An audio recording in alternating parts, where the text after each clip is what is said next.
Bilo. So, ito luto ko to, bilo-bilo. Pero hindi ko siya tinitinda, no? So, bawat bahay, bawat pamilya, hindi ko pa tinitinda to ngayon. Sa amin lang to. Bawat bahay, bawat pamilya, no?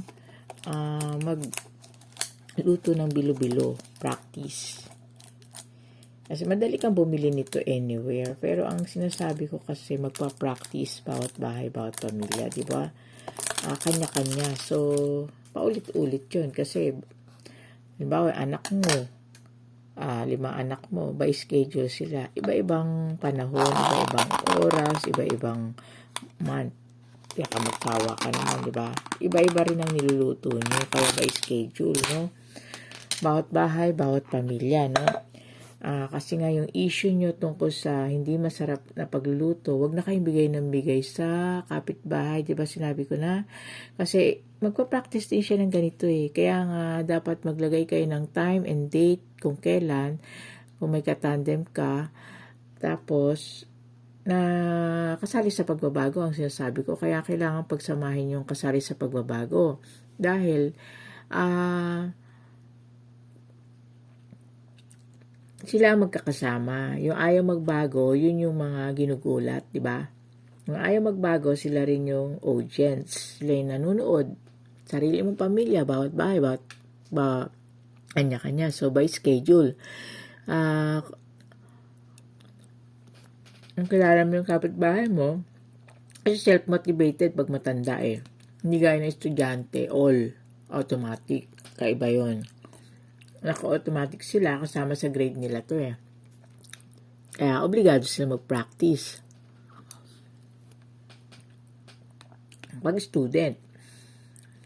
Kasi nagagalit ang matanda pag kinokorek mo, di ba? Ang issue dito, yung next generation, wala na magsasabi na ang Pilipinas, no? Kasi Pilipinas muna tayo, no? Pinaplansya natin ang Pilipinas dahil lahat naman ng complicated tropa sa Pilipinas na may bisyo, walang utang ng utang at walang ipon, ay pupunta na sa abroad na matatanda. Di ba? Sila yung unang priority aalisin sa Pilipinas. Lahat ng complicated group. Ang sinabi kong complicated group, shortcut lang yun.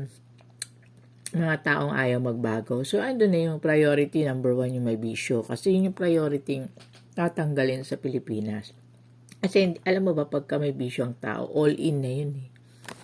All in na. Andiyan na rin magnanakaw.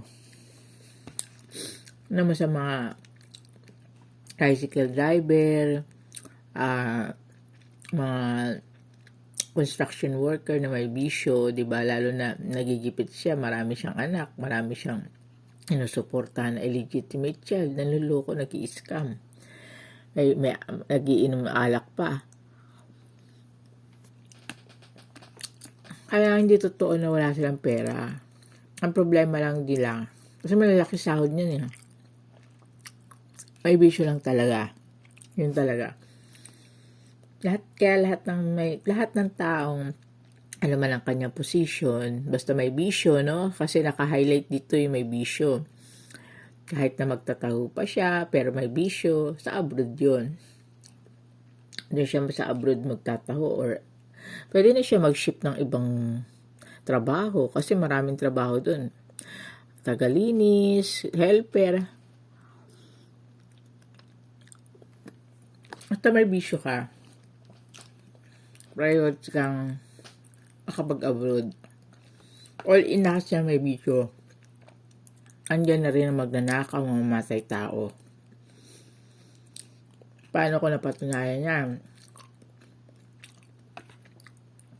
Diba sabi ko nga sa'yo, hindi ko alam na meron akong dati na helper ng karpentero ko, mamamatay tao. May bisyo din yun. O kaya nga all in, galing sa kulungan. Dahil nasa construction din yun, lumabas sa ilang taon na kulong. Kung hinahanap mo sila, nandyan lang sa construction yun. nag-helper, nagmamason, whatever. Kasi nga, basta construction kasi, basta meron kang katropa mo, di ba? Pwede ka niyang dalhin-dalhin dun. Kahit ang may kontrata nun, isang tao lang. Kasi siya yung magdadala ng tao eh. So, yung may-ari, kausap niya isang tao lang. Tapos yung tauhan niya, nakakapagtrabaho yun. Dahil sa kanya. Kaya kailangan lahat ng may bisyo, pagsamahin talaga. Kaya yung sinasabi ko na, pag napagsama mo lahat ng taong may bisyo, small to big business na owner, may-ari, no, na may bisyo, pagsasamahin.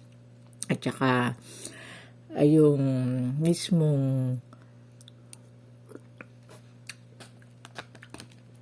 tabilo-bilo ang ilulutuin niya practice. Bawat bahay, kanya-kanya, no?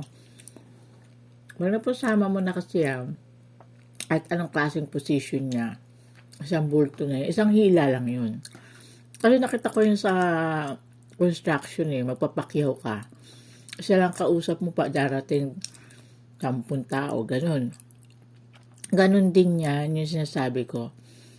Isang tao lang ang nakaalis doon na mayaman, pumunta sa complicated tropa place. Lugar ng mga ayaw magbago, nandun yung nakalatag ang bisyo. Yung isang tao na yun na dinala mo, isang hatak lang niya, lahat yan dadalhin niya na rin. Siyempre dadalhin niya yung customer niya na may bisyo. Tapos yung din magiging empleyado niya na may bisyo. Diba? Yung sa abroad. Nangyari may-ari, talyer. May bisyo yung amo niya. Siyempre, dadalhin niya na lahat ng niya, ng tauhan niya na may bisyo. Kasi ang maiiwan lang dito sa Pilipinas, di ba? Sabi ko sa'yo, yung new version, walang bisyo. Kasi sinabi ko na sa'yo, pag malalaking kumpanya, dalawang hawak niya. Hawak niyan, kaliwa't kanan. Yung kaliwa, yung ayaw magbago, yung kanan, new version. Kasi malaking kumpanya siya, natural yun. Kaya nga dapat napaghiwalay niya na kasi isang hila lang niya yan. Pagdating doon, dadalhin niya lahat yan sa abroad, lahat ng empleyado niya. Diba? Yun. Kasi kitang-kita mo yun sa mga paggawa ka ng bahay. Isang tao lang kausap mo, engineer. Padadalang ka ng 20 na tao, agad-agad. Yun ang pinapaliwanag ko. Kaya kailangan pagsasamahin lahat ng taong may bisyo. Kasi isang hila lang yan. Pag alis ng isa, possible na makakaalis lahat yan. Yung leader nila, makaalis mo na yung leader nila, lahat yan sasama yan. Lahat. Hindi pwedeng hindi magkakasama para walang maiwan. Ganun lang. See you on my next video, no? 100% dapat matanggal na rito sa Pilipinas ang alak sigarilyo na negosyo. Tugalan na sarado na. Small to big business na negosyo na bisyo, sarado na. Nightclub, beer house. Yun lang. Ang target date natin. Kasi iba yung may target date. 2027, dapat wala na sila rito. Yung may bisyo lang muna, no? Iba, meron pang, sasabi nila, meron namang,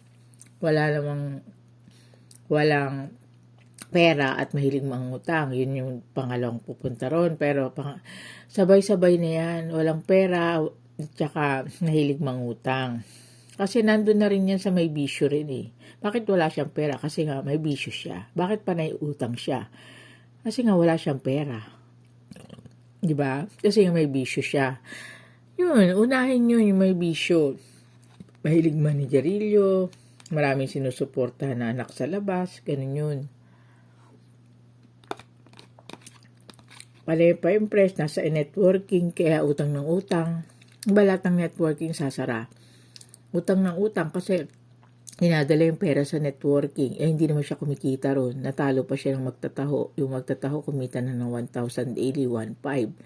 Yung mga taong grasa dyan kumita na ng 1,000.